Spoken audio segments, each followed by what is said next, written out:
Programming Throwdown, episode 139, Scientific Python with Guido Imperiale. Take it away, Jason.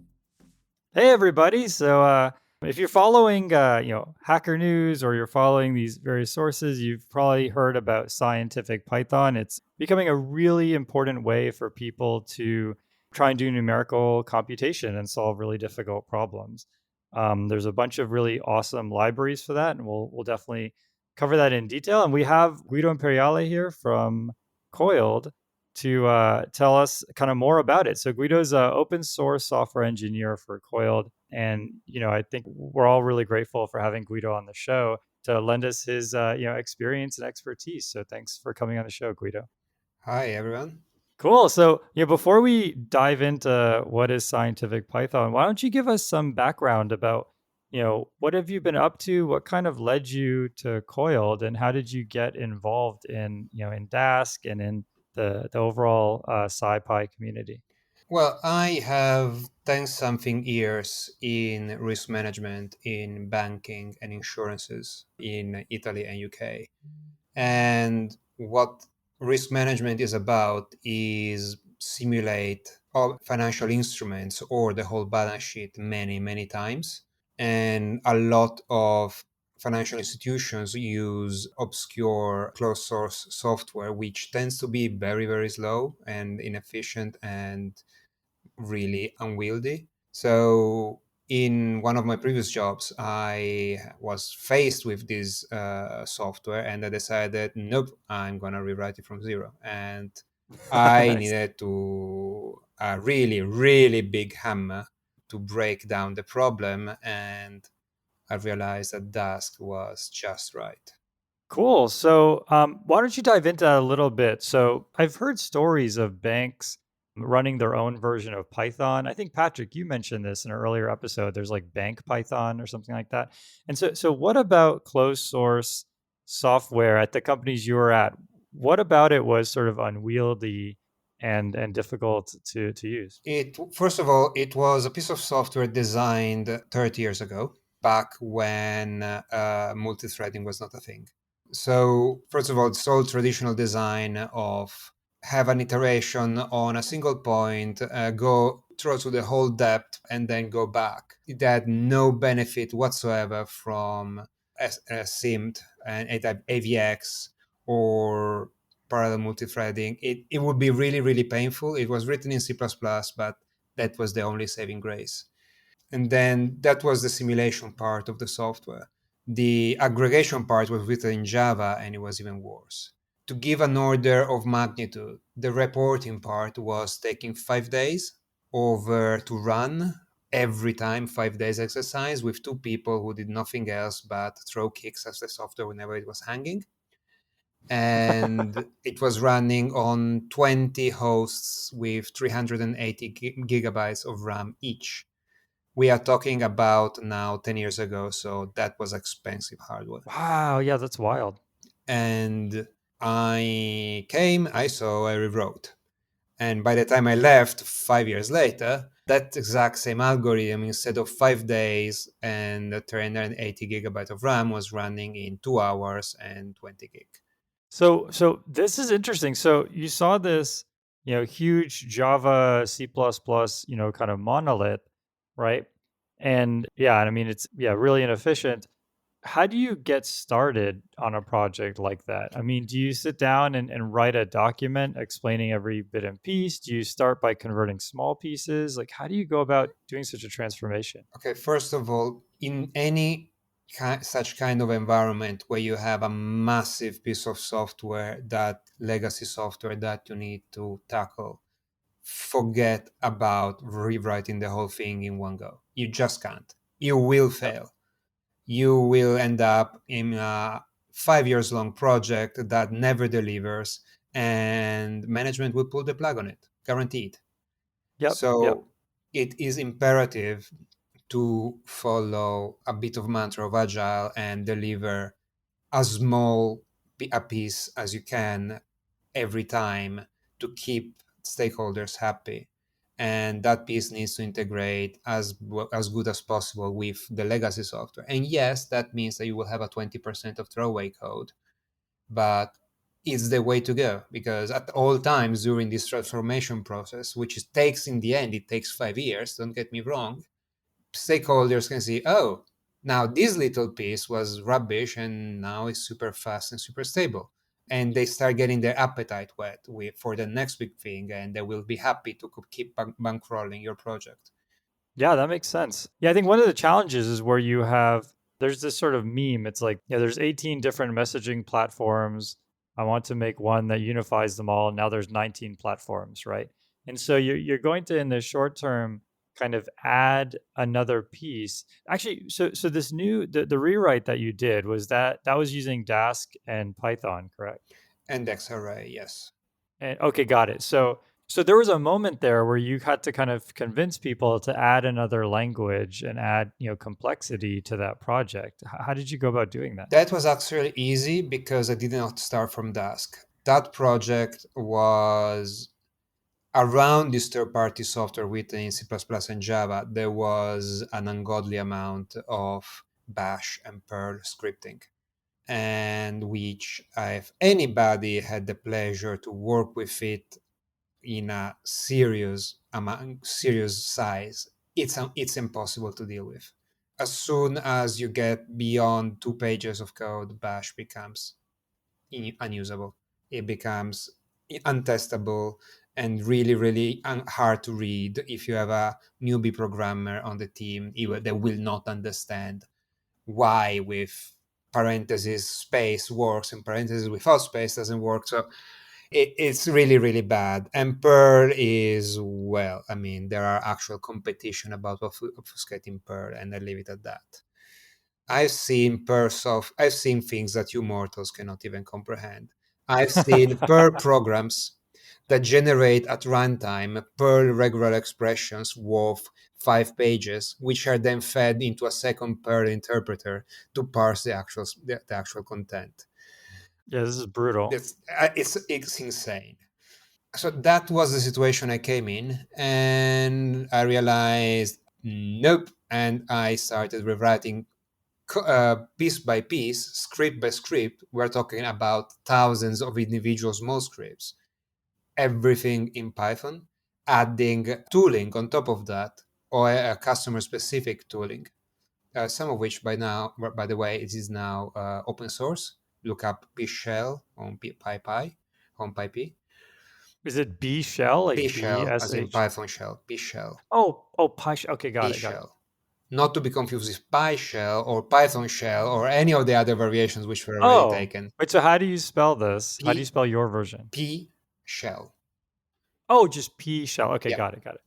So I started with that, and I started rewriting a lot of those individually small scripts, which were glued together by Linux. So it was very easy to take one out and put the replacement in, which was like for like, just better working, faster, easier to maintain with unit tests and whatnot.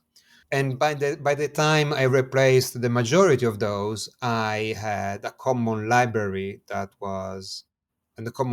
common tooling, and a common learning for my whole team, which was 10 people, of the Python language, which I say, okay, now we have a solid foundation. We can start seriously building stuff we built a launchpad, now we can build a rocket.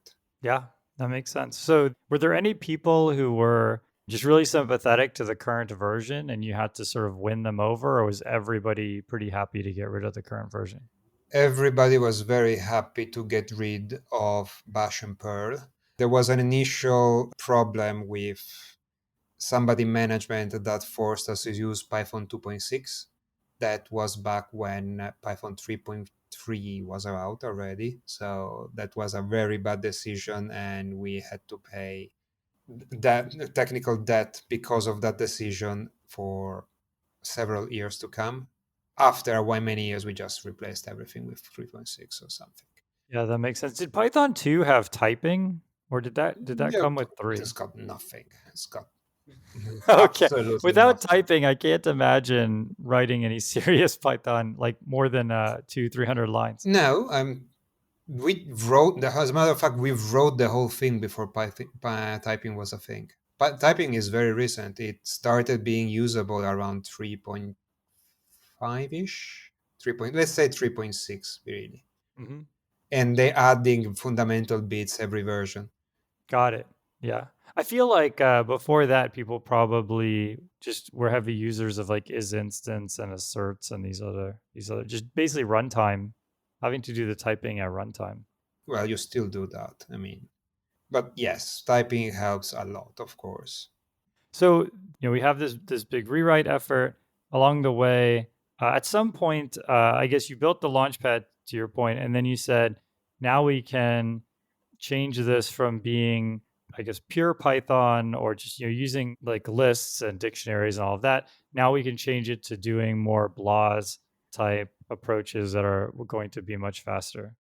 No, it was not pure Python. It was like Python scripts, which were wrapping around the closed source C++ and Java code. Ah, okay. And what I did, it was Python scripts who were wrapping around the Python engine, which at that point I rewrote in-house together with my team. Yeah, and so what was the rocket ship then? How did you make it fast? The biggest challenge was to understand what the previous software was doing, which was neatly outside of a domain of the education of any software engineer. The problem in a bank, chiefly, is that the people that know what the algorithm should do are people that, if they know how to use R, you must be already happy. Most people just know how to use Excel. Those Yep. are the people that know the algorithm, know why you do the numbers in the way you do. And then those people just give their algorithm to the developers, which know how to write very good software, but know nothing about subject matter. And they're told, here's my Excel sheet, put it in production. And you would be shocked to hear how many financial institutions have, at some point in their pipeline, an Excel spreadsheet which is executed from the C# macro or something. Yeah, I believe it. Yeah, I mean, we saw this. Patrick and I saw this a long time ago with MATLAB, where there would be people who would be really good at MATLAB, but then couldn't do any embedded code or things that were really needed to run in low memory and these other things. And so you end up having to sort of translate, and then you end up with two teams, like the team that can build things and the team that knows sort of like the mathematical essence of whatever they're building. And getting those teams to work in harmony is really, really difficult. In fact, and because of this, hybrid figures on either side, so what are normally called financial engineers, which are people that know the subject matter and have a decent, although not amazing, understanding of coding, and people like me, which are software engineers, which over time learned what they were doing, are in very high demand in the financial industry. Yeah, that makes sense. Okay, so you wrap these C++ modules and Java modules, right? And then at some point, I mean, to get the memory down and get the speed up, at some point, you probably had to rewrite those underlying Exactly. modules, right? And so that's where the scientific Python comes in, Correct. right? Got it. Okay, so someone looked at the C++ code that was, I don't know, maybe using eigen or maybe it's just using raw matrices, raw arrays, and figured out a way to rewrite it using like NumPy and SciPy and Dask and that modern suite. Yes, more or less. Once you have the algorithm on paper, you can start thinking, okay, why is the current algorithm so slow? And how can I write it in a way that is fast?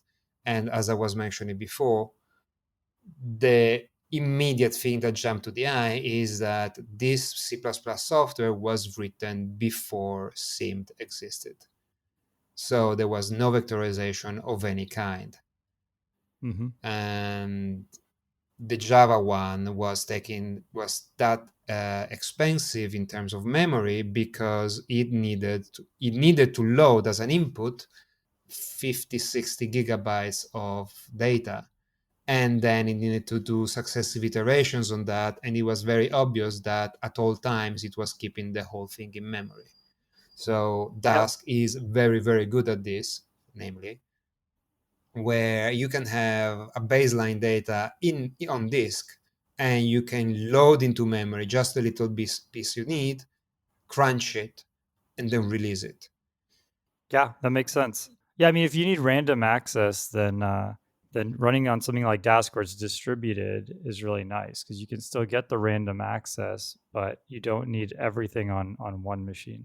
What about like when somebody has something that works in C++, they have to rewrite it in Python. Did you create sort of almost like a automatic test suite? Because you could take the existing C++, generate a bunch of output, and then go to the engineer and say, look, we want this output to match these numbers. And so now they have kind of like a built-in nice unit test ready to go. And so you kind of know when you have something that's correct. Yeah, absolutely. You don't even think about starting a rewrite of this kind of magnitude if you don't have thorough unit tests for the legacy software. You need to design the whole thing so that it can slot in, yank the old piece, put in the old piece, and you don't touch the test, and they just continue working. Yep. Totally makes sense. Cool. So at some point, you kind of rolled off of this project, right? And joined Coil. Did you go to Coiled straight from the banking company? Actually, no. I spent a couple of years in designed in a different in an oil trading company, which they told me, well, we have this. We told me they had this 20 years old Java software, which again was unfathomably slow. You already heard that, didn't you? And they told me, rewrite it, carte blanche. As long as the numbers are the same and it's faster and more robust, you have carte blanche. And so I started with a clean slate, which was super exciting. And I used Dask again, this time not for vector computations because it was unnecessary, because it didn't have Monte Carlo simulations to run, at least in the first iterations, but for managing the complexity of the problem, I used the distributed scheduler to organize the workload with great results. And again, I was computing the whole thing in a fraction of the time. Yeah, that makes sense. Okay, so and then from there you went to Coiled, is that correct? Correct. So what inspired you to do that? So you could have gone to like a third, a fourth, a fifth company and done to repeated this pattern, but instead you went to Coiled. What motivated that? First, I was motivated by the company culture. I knew Matt Rocklin because the reason why I was scouted was that for the whole years in my previous two employments, I was a heavy community contribution into Dask, as you would expect, and into XRA. So Matt told me, hey, I really like your PRs. Would you like to do just that for a living for me? And I really like the way that his team worked, from what I could see from the outside. I was seduced by the fact that Coiled is a 100% remote company. We are now talking, we were in the middle of 2020, and I was enjoying my working in my pajamas. And I said, wait, what do you mean that as soon as the pandemic is gone, I have to start doing 2 hours of commute again every day? And I said, no, I really like my pajamas. And so I just... That makes sense. Yeah, some people who are, people who don't have, who are just listening to us can't tell, but we're all in our Scooby-Doo pajamas right now. So just close your eyes. Well, unless you're driving. If you're listening to us driving, don't do this. But if you're at home, close your eyes. Just imagine a group of people in their pajamas. That's pretty much what's going on. Back then, I had this idea that I could potentially switch the country I was living in. Right now, I'm living in the UK, and I was thinking, okay, do I still want to live here? But the idea of being able to change country, which is a massive stressor and time sink while keeping my job with seamlessly was a really big appeal. Yeah, that makes sense. Yeah, both Patrick and I moved during the pandemic, and we stayed in the same country, but we moved to just a different part of the U.S. And yeah, that's huge appeal. Do you think people, a bit of a segue, do you think people ever go back to the office? I mean, how do you motivate people to do that? Seems like that's going to be a really uphill battle. Some people enjoy going to the office. Heard of several people with young kids that beg to go to the office, and a lot of people really enjoy the social aspects. I miss them. I miss having a few days a week where I just, you know, chat with with coworkers at the water cooler, go out for lunch and whatnot. I miss those bits. Yeah, definitely. One thing that I've been trying to do is to, maybe once every couple of months, fly to the office and see people in person. And maybe that's the future. I mean, I work at a company that has one big office and then a bunch of satellite offices. But if your company's totally remote, maybe every 2 months everybody flies into some in your case, someplace in the EU and meets up, and you can get, sparingly, but you can get some of that interaction and still work from home.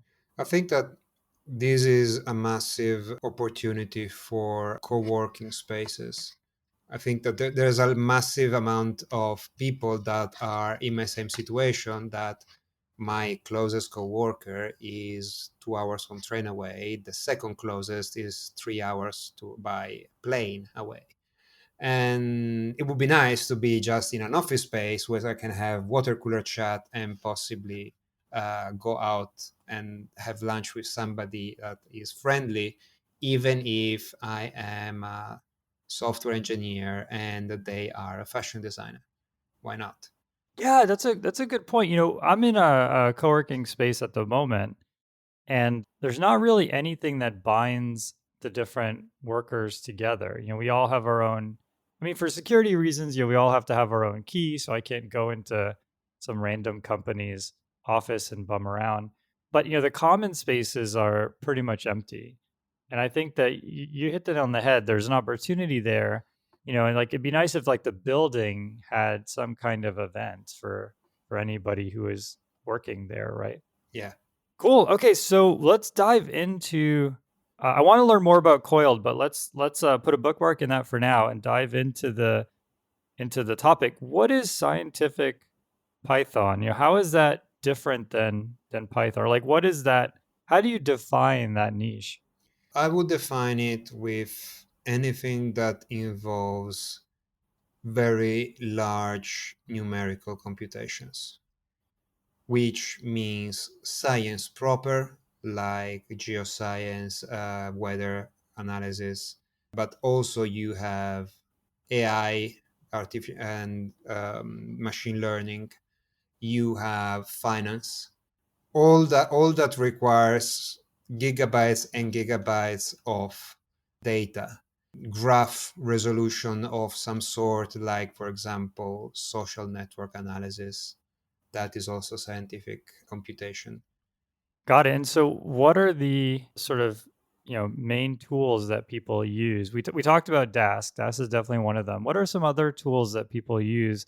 Where for example, if you were trying to hire somebody who is an expert in scientific Python, you'd kind of expect them to know about these tools. The library that everybody knows is Pandas. That is the baseline. There's Pandas, there's NumPy that is below Pandas, but is also has a different scope. So Pandas is all about data manipulation, tabular data manipulation specifically. So you were using Excel and now you're using Pandas, and it's better in every possible way. But it still looks and feels like Excel. NumPy instead is about matricial computations and this kind of heavily vectorized algorithms that have potentially many dimensions that you can move along. And there is very high interoperability between the two. Again, Pandas is built on top of NumPy, so you can have an advanced NumPy algorithm that runs on Pandas. SciPy is also on top of NumPy. It's just extra functions that are more niche, like statistical analysis and whatnot.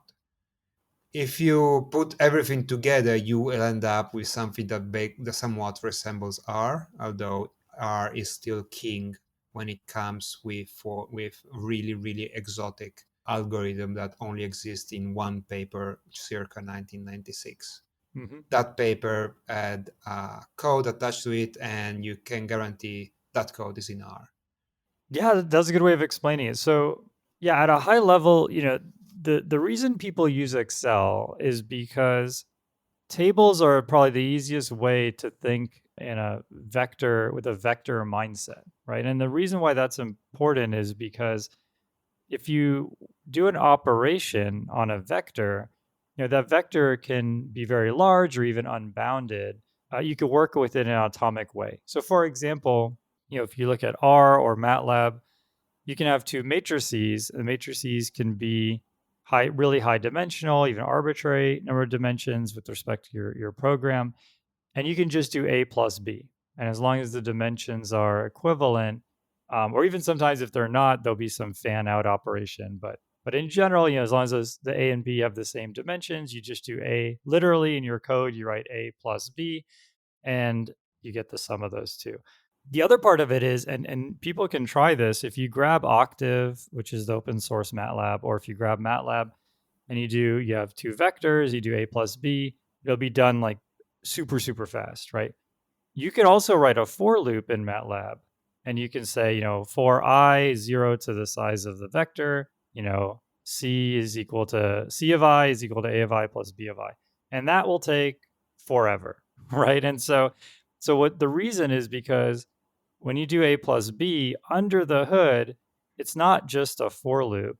It's doing a million other things to make that addition super, super fast. Like it's taking advantage of the different process, like co-processors on your processor, like the SIMD and these other co-processors.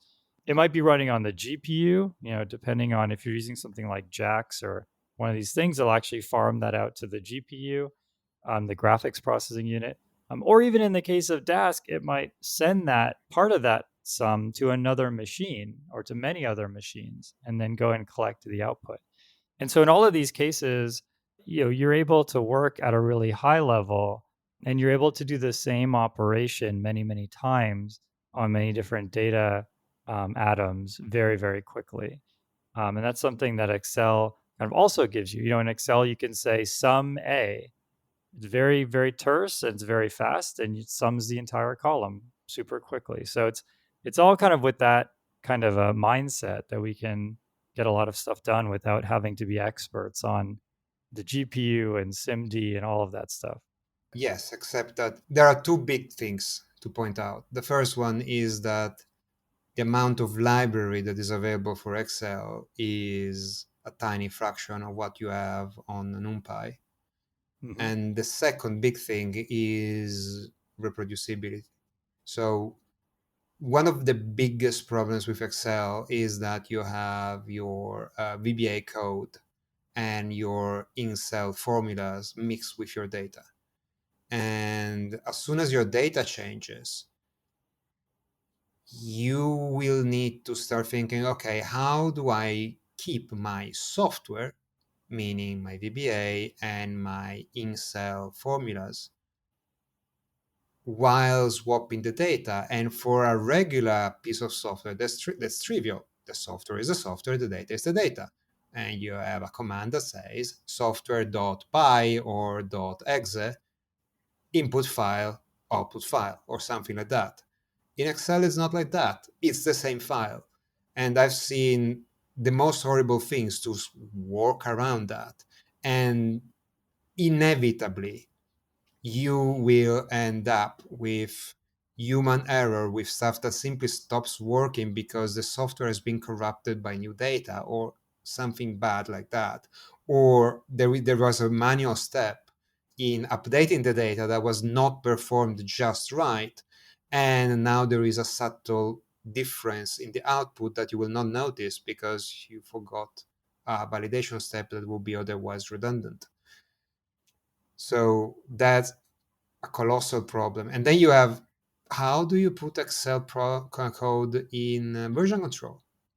The short answer is you just commit a binary blob. Now there is a change. Put a new binary blob into version control. What changed? Well, you have two binary blobs. Can't you tell the difference? Yeah. Yeah. And again, I've seen the most exotic solutions where there were macros that were yanking all the VBA code out of an Excel spreadsheet, saving them to version control, and then another macro that was yanking them back in and rebuilding the spreadsheet was nightmare. Speaking of nightmare, do you want a horror story? Sure, let's hear. I actually was thinking I have a horror story in my head, but I'd love to hear yours first. It's probably more horrific, and then people can ramp down with my story. 4 words. Matrix inversion in Excel. Oh my gosh. I saw somebody write a matrix inversion in 3 or 4 pages of VBA.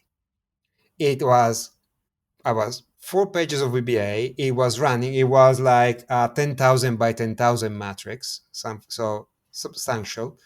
And it was pushing button, and then it was leaving. 2 hours later, it was coming back, and somehow, hopefully, it was giving the result. I looked at it. I looked at him. I looked at it. I opened my Jupyter notebook. First line, import OpenPy Excel or whatever.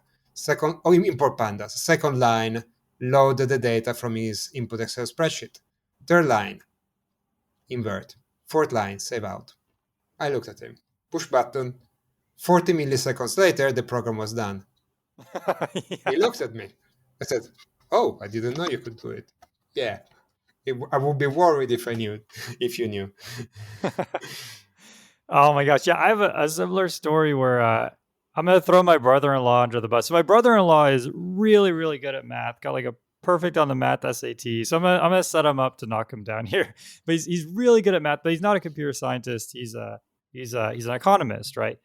And I remember this is years and years ago. So we were both like relatively junior professionals.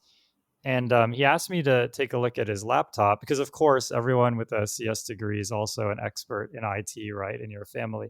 So I was really prepared to not have any solution for this because I'm usually terrible at IT. But it's just, he said it was running really slowly. And he had, I'm not even kidding, it must have been over 200 Excel programs open at the same time. And almost all of the files had almost exactly the same name. And basically, he had created, as you said, he had this code that did all of this logic, but he wanted to run it, on 100 different data sets. And so, as an economist, he didn't know how to do that. So he created 100 copies of this Excel spreadsheet, and then he just had them all. And it was more than 100. Had them all open at the same time, and he was trying to copy and paste data into each one. And I was like, you have to learn R. I was like, at the time, I don't know how popular Pandas was. I don't even know how old Pandas is. So I didn't know about any of that, but I told him, I said, you have to learn R and, get a book on R. Yeah, I mean, to your point, people get in sort of trapped in Excel, and then it becomes difficult for them to take the next step. And so that's kind of where I think scientific Python, that's where I think it can grow the most is with that audience, right? The Excel audience.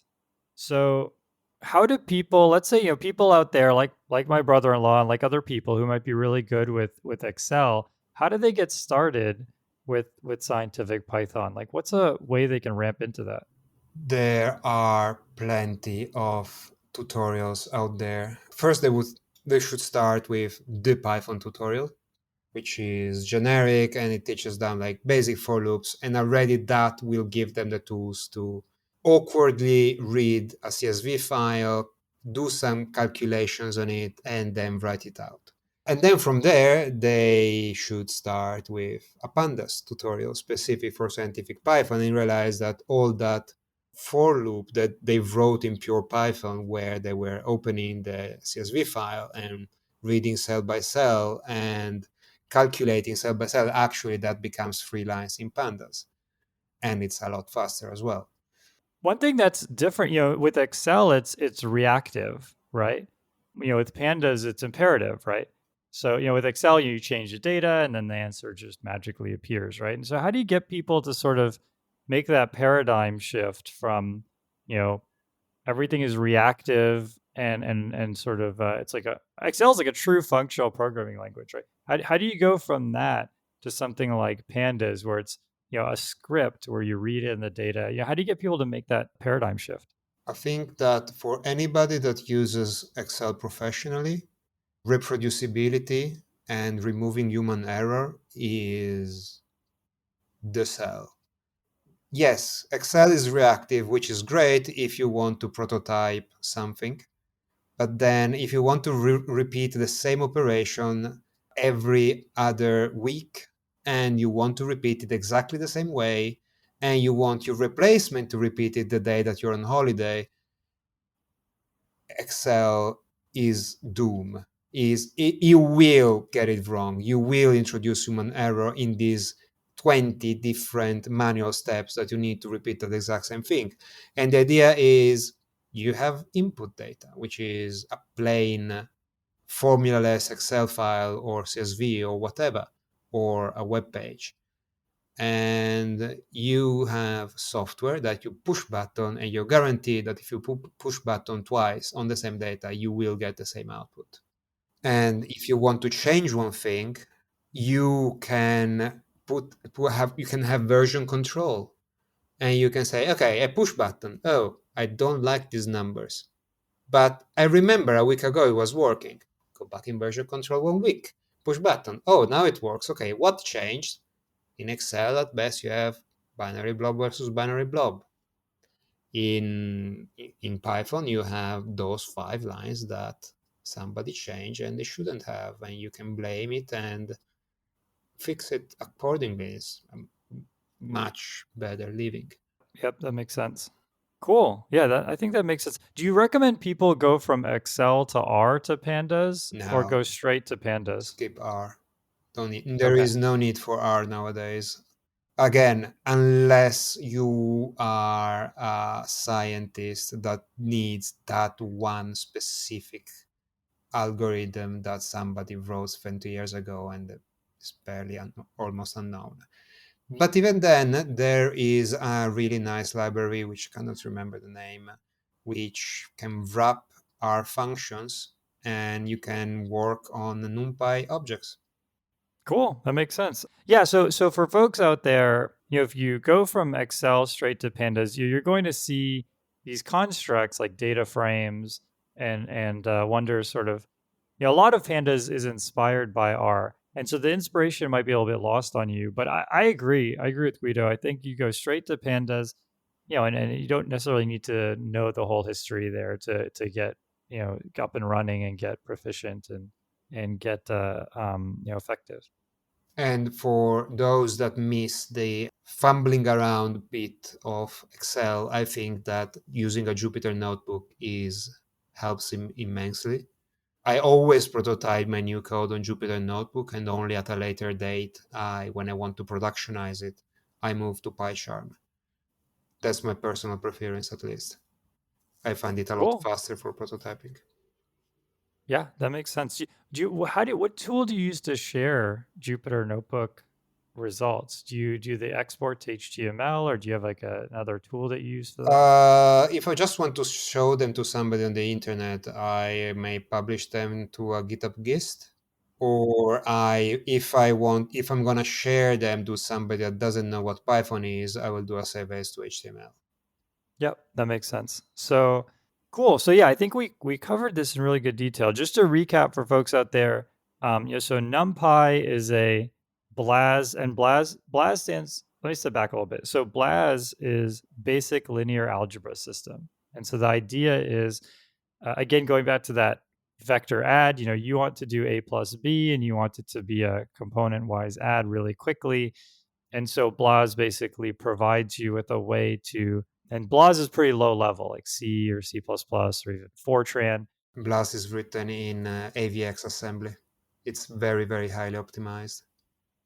Right. Oh, yeah. But even the interface will be, if you wanted to interface directly with a BLAS system, you'll be writing, C or at best, you'll be writing C or C++.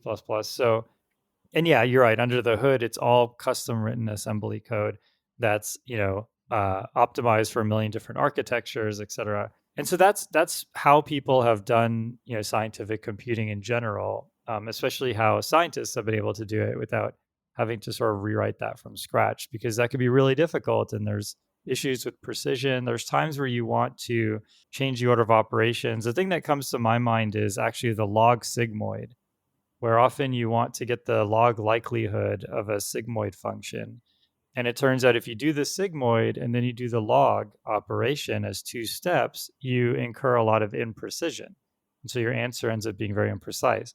So many BLAS systems will offer a log sigmoid operator, which does both of those at once, and the result ends up being much more accurate. These are all things that people don't want to have to think about, right? Unless they're down in the weeds. And so NumPy provides like a beautiful Python interface to n-dimensional arrays and all of those operations, and it allows you to use Python to do all of that. But it's also pretty low level. Like you have to think in terms of matrices, and so that's where Pandas comes in. One thing that everybody that is not using Python is complaining about as isn't Python slow? The answer is, well, yes, Python is pretty slow, but NumPy is as fast as C, in theory, actually faster than whatever C you will write, because it's been highly optimized. Yep, that's right. Yeah, this is a common criticism of Python. I think that for everything, there's a Pareto distribution here. So a tiny percent of your code consumes 99% of the time. And so with NumPy, that expensive code is almost certainly being done in assembly or at best at C. So you are executing a command saying, add these two arrays, and you're telling NumPy to do that. And if that, instruction, that message telling NumPy to do that takes 100 times as long as it would in C, it's totally irrelevant because that is very, very tiny compared to the actual adding of those matrices. And that actual add instruction, which is going to take the vast, vast majority of the time, is now super, super optimized. Way better than if you had just written a for loop in C++. There are times, what comes to my mind are simulators, but there are times where you do have many instructions and it's not really something that can be parallelized. And even there's Numba and there's a bunch of these, there's CPy, Cython, a bunch of these tools that will convert, Python functions to C on demand. So if you're not doing anything complicated with objects, you just have a lot of serial mathematical operations. There's a whole bunch of different just-in-time compilers that can optimize that for you. So yeah, in short, don't be adverse to Python for speed reasons. So we've done a pretty good job covering NumPy and Pandas.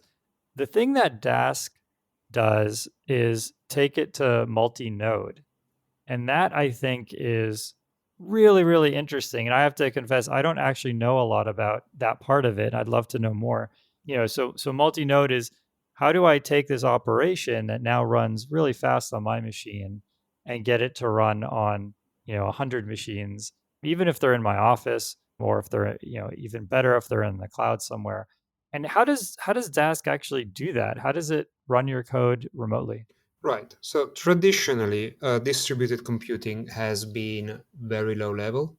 Back in the day, we had these very low level C, C++ programming toolkits that would tell you something like, okay, you have two nodes, and this is a command that lets you send this piece of data from one node to another node, and then the other node will need to expect that. And it doesn't scale in terms of complexity. It becomes really, really complicated really fast. So the idea behind Dask is that you have this object in your Jupyter notebook or whatever that looks and feels like a Pandas data frame or an NumPy array. Except that you look at it and there is a line that says this Pandas data frame is 40 terabytes. How is that possible? But you're on your laptop and you have a 40 terabytes Pandas data frame on your laptop. How is that possible? There's a trick. You don't actually have it on your laptop or anywhere else for the matter. You have the instructions to generate that data frame. And then every time you do a manipulation on that data frame or on that NumPy array, you add an extra delayed instruction to the bunch. And at the end, on your laptop, you have 2 megabytes, say, worth of delayed instructions, which are, to you, they are completely invisible. You have the final product in front of you, just not the actual numbers in it. And then you invoke one method that in Pandas and in NumPy does not exist, which is .compute. When you do that, a few things happen. If you're just on your laptop, you can run the whole thing on your laptop and it will be already faster and more performant than NumPy or Pandas because it will read from disk or from the network whatever bits you need, crunch them through, and then release the RAM as soon as possible before the next bit can be loaded up. Say, for example, that you have an hypothetical Excel spreadsheet of 1 million lines and you want to sum up a column. If you do that in Pandas, you have to load up the 1 million lines. Now you have everything in memory, and then you do the sum in memory. And unless you have something fancy, that sum will be most times using a single CPU. With Dask, you can say, load this 1 million lines spreadsheet split it in 160 chunks. So 1 million over 160 is, I don't know, 10,000 something. And now every one of those goes to one of my 16 CPUs, or 8 CPUs or 4 CPUs, depending how fancy my computer is.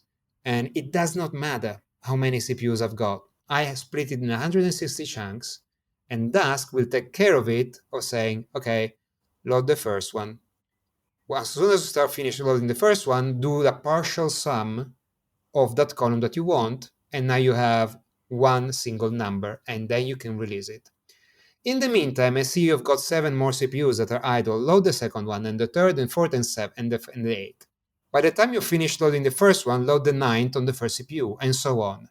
So at any time on your 8 CPUs host, you've got 8 10,000 lines chunks in memory, completely saturating your CPU capacities, and you are, instead of 1 million lines. That's the idea. And then once you have the subtotals of 2 chunks, what did the user want? Oh, they wanted just the grand total. Fine, I don't really need these 2 numbers in memory. Sum them up, and now I have one number. Rinse and repeat. And I can do a recursive aggregation, and all of that is under the hood, completely transparent to you. You don't see it. If you're running on your laptop, all you see is your million lines database is now taking as much as 80,000 lines if you have 8 CPUs and you split in 10,000 bytes chunks, and it runs 8 times faster. And then you can scale up to the cloud or to a data center because you don't have 1 million lines, you have 1 billion lines. And no matter how fancy your laptop is, it will just not do it. It's just not enough, even then. So you don't even have this billion lines database, which is probably going to be in the terabytes, on your machine. You have it somewhere on one or many databases on the cloud. So you have your 1 megabyte worth of Dask data frame or Dask array, push button compute. Dask will push these instructions to the Dask scheduler, which in turn has 1,000 or whatever many you paid for Dask workers. And the Dask scheduler will coordinate the workers to say, you do this one, you do this one, you do this one, exactly the same way that earlier my local laptop was coordinating my 8 CPUs, except that I don't have 8 CPUs. I've got 8,000. And then you can do fancier stuff like share data between workers peer to peer, which is something that typically in a processing pool, for example, you can't do. And the data sits near the workers, it never touches your laptop. Yeah, this is super cool. So just to recap, so see if I understand. So, most people want to either visualize some result, in which case, you're only interested in as much information as your brain can process, right? So some kind of line chart, with smoothing and all of that is more than enough for your brain to understand what's going on. Or if it's not going, the information is not going directly into your brain, it's going into another database, and usually there's that database can take it in one piece at a time and doesn't need to have the entire thing loaded in at once. And so in either of those cases, to your point, like either you're streaming out small chunks or you're crushing everything down to a small chunk. And so only the intermediate values might be large. I mean, it might get small very quickly at the end. And so the way Dask works is, instead of saying, load this huge data set, do all of this logic on each piece, and then aggregate, it's deferring all of those commands. And then at the end, it's analyzing the sort of graph of operations, and it's figuring out where it can break things up into pieces. That's correct. Got it. So a couple of questions. One is, how do you handle, like, let's say I'm using some pretty esoteric, like Gambit, right, which is a game theory library in Python, right? So let's say I want to use Gambit to, calculate some Nash equilibria of some data. How does that work with Dask? Because now the Dask scheduler needs to tell these nodes, hey, you have to, pip install Gambit. And then when you're done, you have to pip uninstall it, right? Like, how do packages work in this kind of environment? Right. This is where Coiled steps in. So normally what you will need to do, you have two ways to do it. One is you SSH into every one of the workers and you repeat the exact same pip install on every worker. That's the first option. The second, definitely more sensible option, is you create a Docker image and then you send it to all the workers. Even then, you will be struggling with complexity, with a lot of DevOps work in terms of keeping all the workers aligned. You have 1,000 workers, you got to keep them aligned. It's not that simple. Yeah, and multiple people could be on the cluster too. Like, I might need Gambit, you might need PyTorch, and we both submit our job at the same time, right? Uh, in that case, you will typically have two separate clusters. It's a lot easier. Ah, okay, got it. It doesn't make much sense to share a cluster with different software. And you cannot share a subcluster with different versions of the same software. Typically, what people do when they want to build heterogeneous clusters, they change the hardware. So, for example, they will have some nodes that are memory optimized with many, many gigabytes of memory, but not that great of a CPU.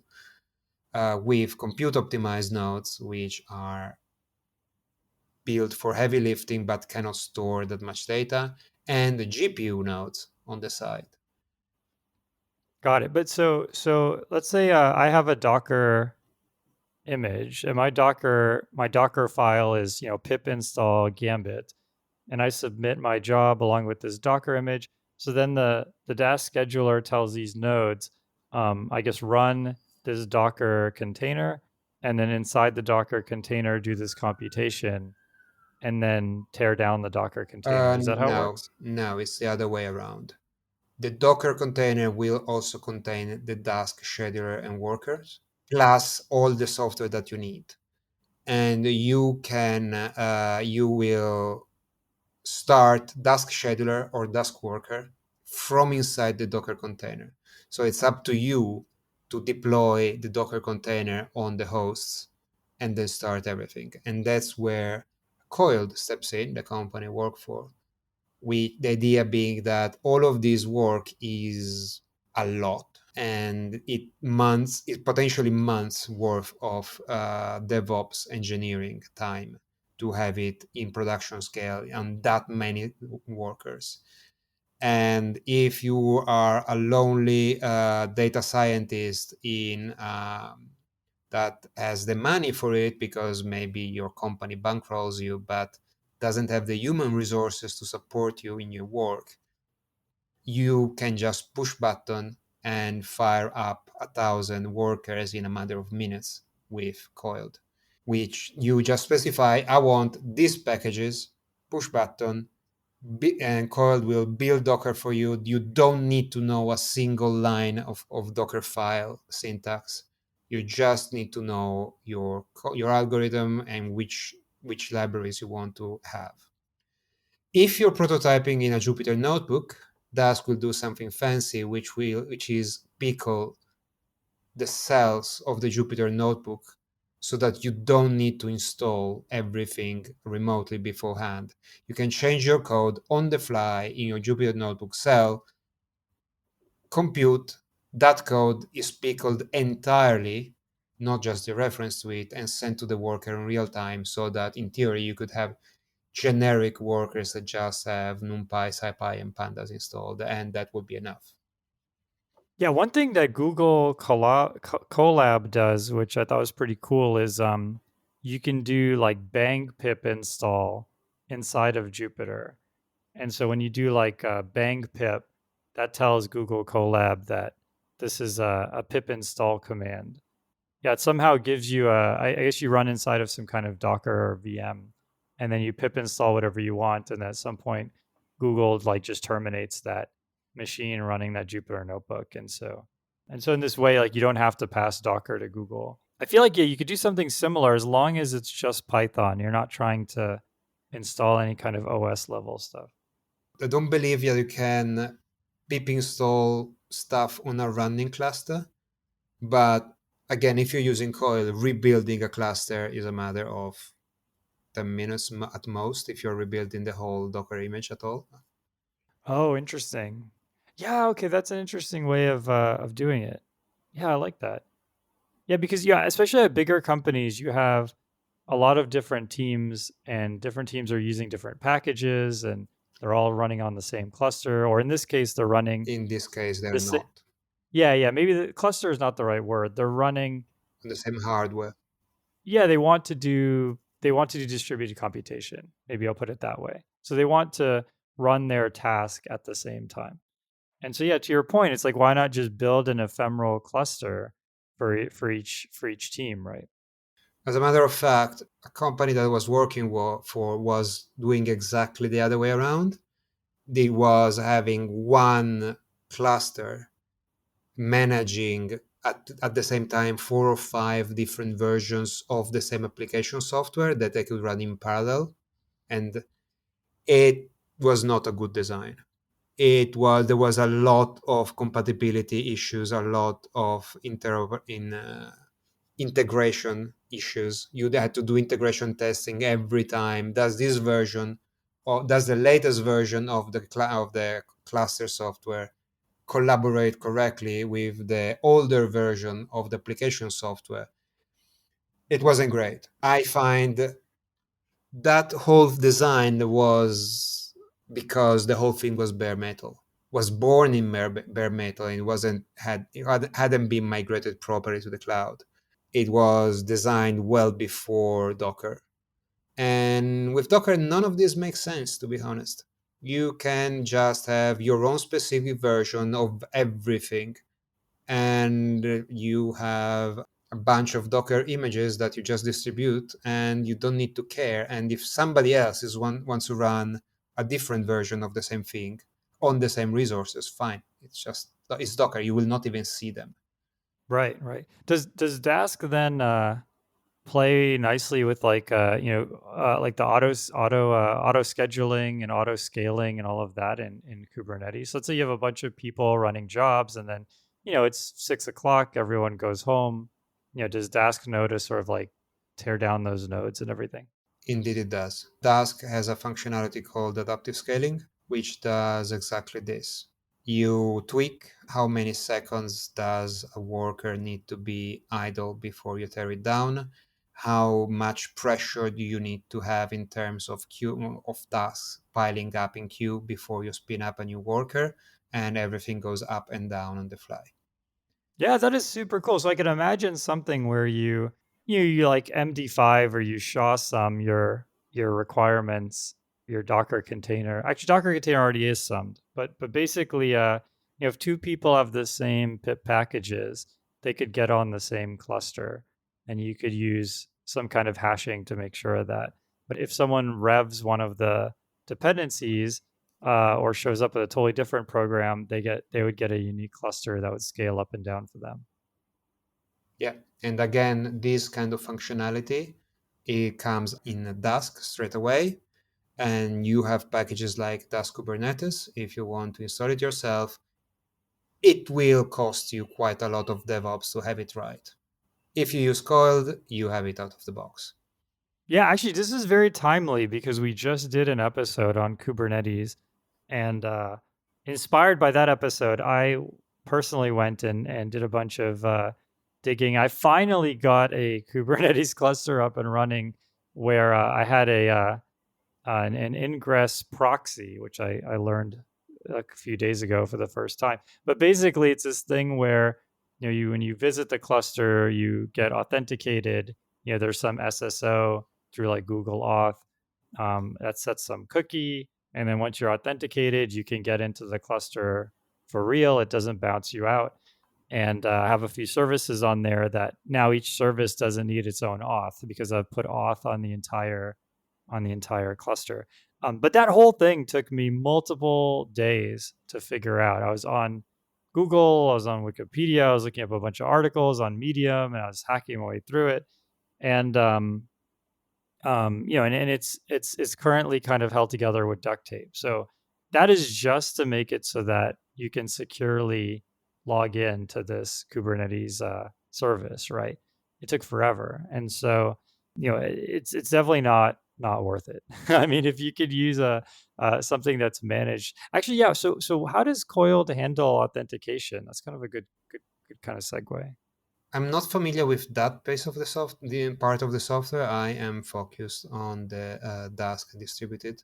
But the idea being that you have your own AWS account and you install Coiled in it, and that's it. Oh, I see. Okay, that makes sense. So you have so Coiled provides some like Terraform or some other kind of scripts where you can spin up Coiled in your own, private cloud. And so there isn't just one Coiled cluster for everybody. Correct. And so got it. And so in your cloud, it's already private. So you don't have to, you could assume that you can trust the people who can see those IP addresses. Yes. Got it. Okay, that makes sense. And of course, on top of that, there is a wealth of security that comes out of the box with SSL and whatnot, which again can be a bit fiddly to figure out, and the Coil just delivers it out of the box.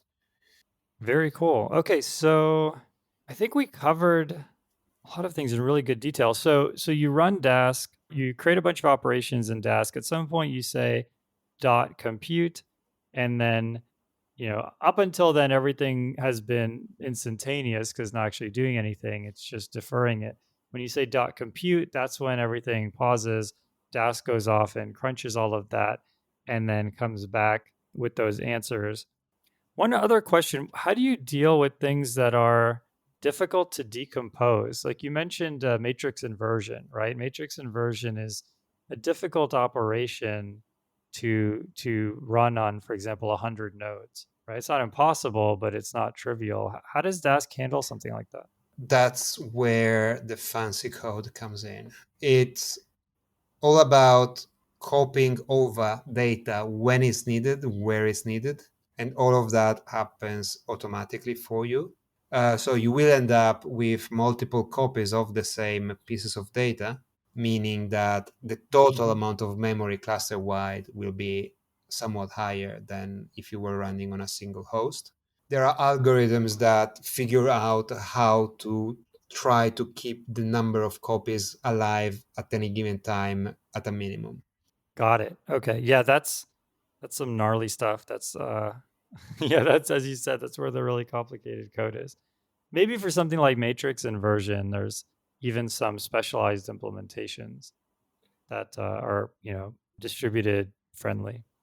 The algorithms can be slightly different from pure NumPy, yes. Yeah, that makes sense. Some things are which are straightforward and in NumPy can be close to impossible in Dask. For like the most obvious example is sort. Sorting a bubble sort of any kind of sort in when you have everything at once in memory in front of you is 1980s textbook computer science. But when you have your chunks that are in small pieces scattered all around the network, it becomes almost impossible. So you can sort each chunk locally, but then you will not be able to do a global sort. So there are solutions around that where you, for example, instead of calling sort, you get a function called top k, which is give me the 1000 largest elements or smallest elements globally, at which point becomes trivial. You get the 1000 largest elements in each chunk. Each chunk is a million elements, for example, and you get 1000 out of that, you get 1000 out of the other. You compare them, now you have 2000, now you get 1000 out of 2000. Repeat.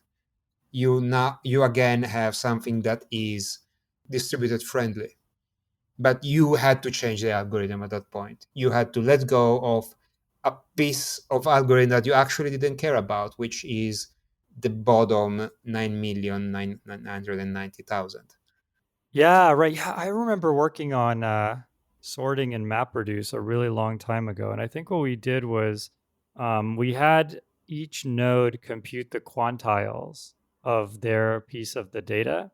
And then we had another that could look at 100 different sets of quantiles and try to guess at the overall, quantiles of the overall data set. So quantiles are just buckets.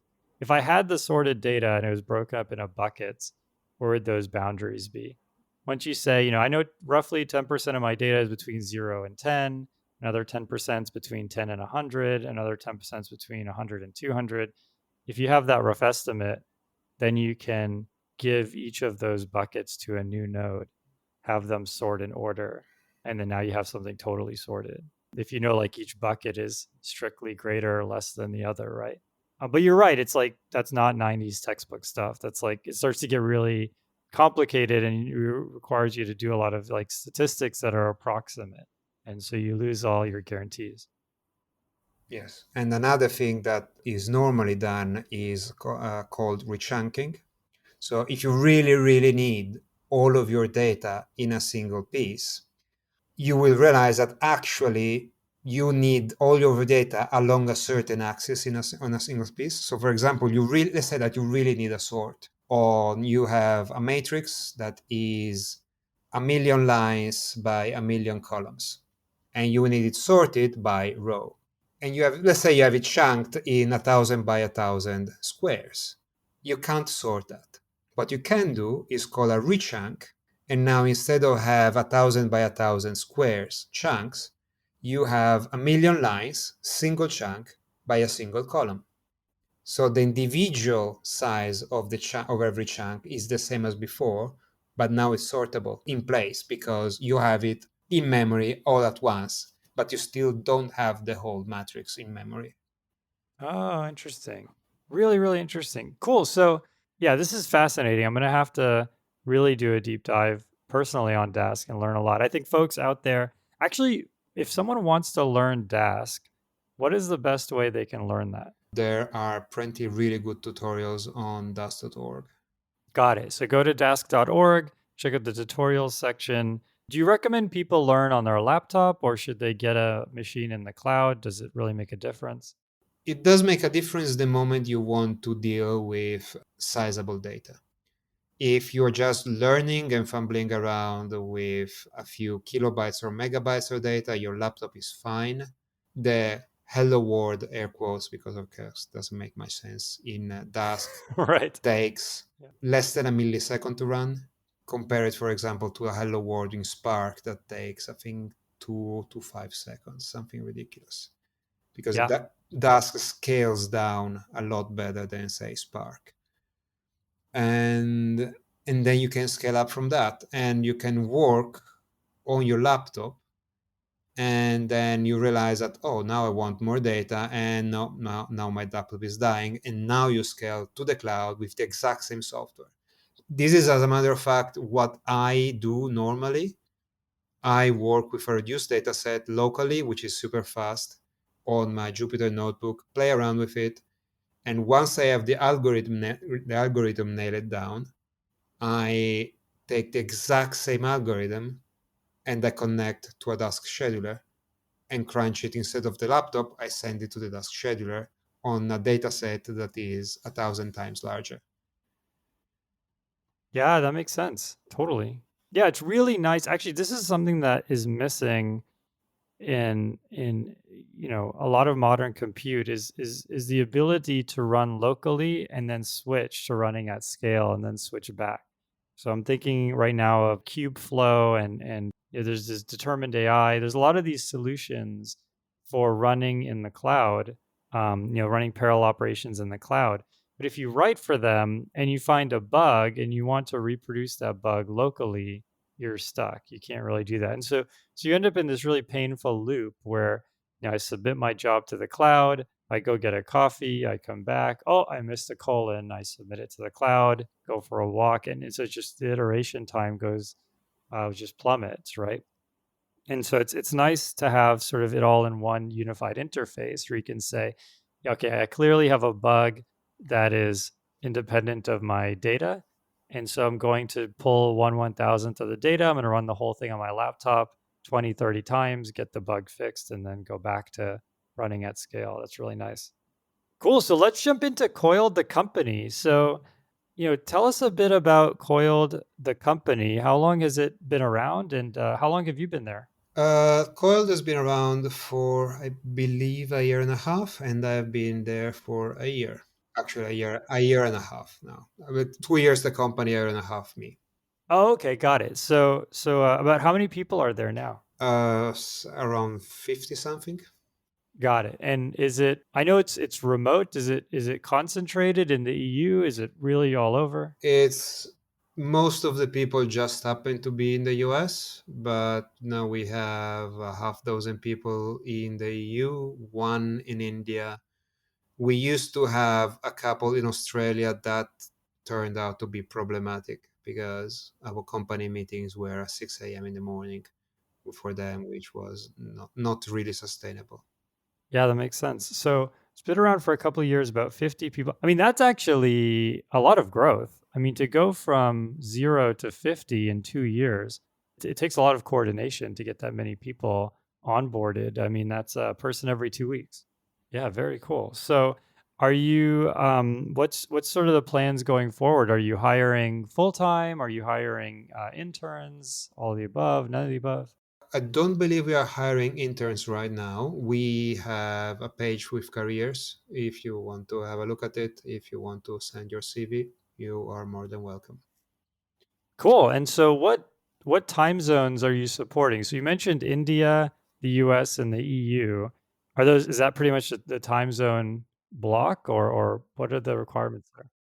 We are as flexible as humanly possible in terms of requirements from the individual workers. So it's very, very flexible. For personally, I'm a night owl, and that means that I frequently work until 1 a.m. in the morning and then log in late in the same morning technically. Right. That's cool. Patrick, are you a night owl? Yeah, no. Morning person. No, I used to be. But with kids, I lost the opportunity to do it. I still think I would do it if I could. If the sun is not shining bright, I'm pretty much getting tired and going to sleep. I actually, at a place that Patrick and I used to work a long time ago, I got into a lot of trouble because I just could not show up at, what was it, 7:30 or something? They were asking us to show up. And I just couldn't do it. And I was like, I'm sorry. I mean, I had no reason. It's not like I had something at 7:30, but I'm also a night owl. I just could not do it. And I would always go in much later than that. But now with kids, I don't have a choice. They just come in and kick the door down, jump on my stomach. And I'm like, okay, I guess we're getting up now. But that's cool. I think that, yeah, I think there is a ton of flexibility there. If you're out there and you are, if you're a Dask user, if you're a Dask enthusiast, Coiled is hiring folks. This is a question we get asked a lot. What's the best way for someone to impress the hiring managers at Coiled? Contribute on both. We have the Dask board on GitHub, Dask, which is the NumPy and Pandas wrapper, and the Dask distributed, which is the scheduling part. We have plenty of issue tickets to pick up from. And if you have your own issues and you believe that it may be within your reach, go on and contribute with a PR. You will be very, very welcome to do so. That's how I impressed Matt Rockley, for example. That's exactly how I was scattered. I was just contributing. Yeah, that makes sense. I submitted a change recently to Apache Drill. One of the things that, just talking to some folks, I realized there's a lot of people don't understand that at the end of the day, all of these things, whether it's Linux or whether it's Dask or whether it's Drill or Spark or all of these things at the end of the day are just pieces of software that you can go and look at. I mean, if they're open source. And so, don't ever shy away from, going and reading the developer instructions, building your own local copy of whatever it is and making whatever improvements or fixes you want to make. I think a lot of people are intimidated by that. They say, well, I pip install Dask. I don't know how to get the code or how to change the code. And it turns out it's not as hard as you would think for any of these projects. And so I think it's great advice. I just want to double down on that and say, if you think this is interesting, go in and look at how you can have an impact right now.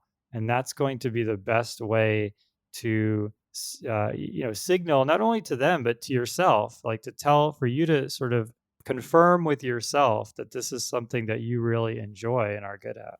Yes. And it's going to be immensely, even if nobody is going to hire you, it's going to be immensely useful for your career growth and is 100% something that you can put in your CV. Frequent Dask contributor, it has a weight on a CV, definitely. Definitely. Yep. I think, just to make this super concrete, we had a candidate who had kind of mixed results on the coding part of our interview. So we were kind of debating, the hiring committee was going back and forth as to what to do about this candidate. And one of us went to their GitHub and we saw that they had done all this open source work and they had these projects. They took the time to test it and it was related to our field. And so that actually had a huge impact. It almost just instantly changed everyone's perspective. So, so if you do things, and build things that you're proud of and then publish them so you can be proud of them, at least for a long time. And also kind of broadcast the message to others as well. Cool. So Guido, if people want to reach out to, either you or other folks at Coiled, what's the best way for folks to kind of follow you and know more about what you and what Coiled are up to? So if you are interested in the Dask development, we have the Dask GitHub boards. We have the community board, which is about the higher level design and direction. And then we have the Dask and Dask distributed boards, which are the lower level day-to-day issues. We have I believe, a customer Slack. We have discourse. We are active on Stack Overflow as well. So if you put a question on Stack Overflow about Dask, there is a good chance that some of us may spot it. But if you want to be sure, reach out directly. We have people that are just do that as a job. Cool. When you say Dask, When you say Dask board, I'm actually on the Dask GitHub page now. What do you mean by that? The issues page. Okay. Oh, got it. Okay. So yeah, check out the issues page and see the, oh yeah, here we go. Monthly community meeting. Oh, that is super cool. So yeah, definitely. If you go to Dask issues, you can actually see, the issues are also used for discussion, which is really neat. Yeah, I've never seen that before. Cool. Okay. I think we can put a bookmark in this. This has been super, super interesting. I think that, before we close out, I wanted to let people know that, this is the Coiled product. Obviously, Dask is completely open source, free to use, but also Coiled, if you're a student, if you're getting started, Coiled is also free. They have a very generous free tier. You will still, pay for your cloud resources, although Amazon also has a bunch of amazing resources for students, and you can combine these. They're not exclusive. So you can be on the AWS credits that they give students and use those credits to run Coiled completely for free. And even if you, let's say, have already graduated, you could get spun up with Coil at a very modest amount. You get to choose what sort of resources that you want to put forth there and be well within the free tier. So there's really no reason not to try this out. And once you have Dask running locally on your laptop, you could use Coiled to run something at a larger scale with very little friction. Cool. And with that, we can call this a show. Thank you so much, Guido, for coming on. I mean, we covered a lot of really interesting stuff. We explained to folks how, even if you're writing in C, if you just do 4A from 0 to 10, that's not going to be as fast as NumPy, and why that is. And covered Pandas, we covered R, we covered Dask. Gave people a whole bunch of great references. We'll put a whole bunch of links here in the show notes to help everyone out there get ramped up on this if you're not already. And so thanks so much for helping to drive the discussion, Guido. Really appreciate your time. No worries. Thank you. Cool. All right, everyone. Thanks for supporting us on Patreon and Audible. We really appreciate that. If you want to get a hold of us, it's patreon.com/Programming Throwdown, or you can subscribe to us to Audible through our Programming Throwdown link in the show notes. And if you want to reach us through email, you can email us programmingthrowdown@gmail.com. So a lot of show suggestions have come from folks emailing us, listeners who know someone they think would be a really good fit for the show. And we really appreciate that. So definitely keep the dialogue going. And we will catch everyone in a couple of weeks. Bye-bye. Hey everyone, just chipping in here after the fact to clarify the free usage of Coiled. Anyone can use Coiled for free with their existing AWS or Google Cloud account, up to 10,000 CPUs a month. There's a great way to test it out and try it. For more information, you can head over to coiled.io.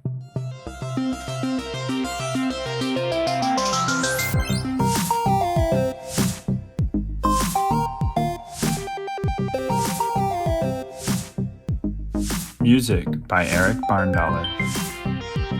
Programming Throwdown is distributed under a Creative Commons Attribution Share-alike 2.0 license.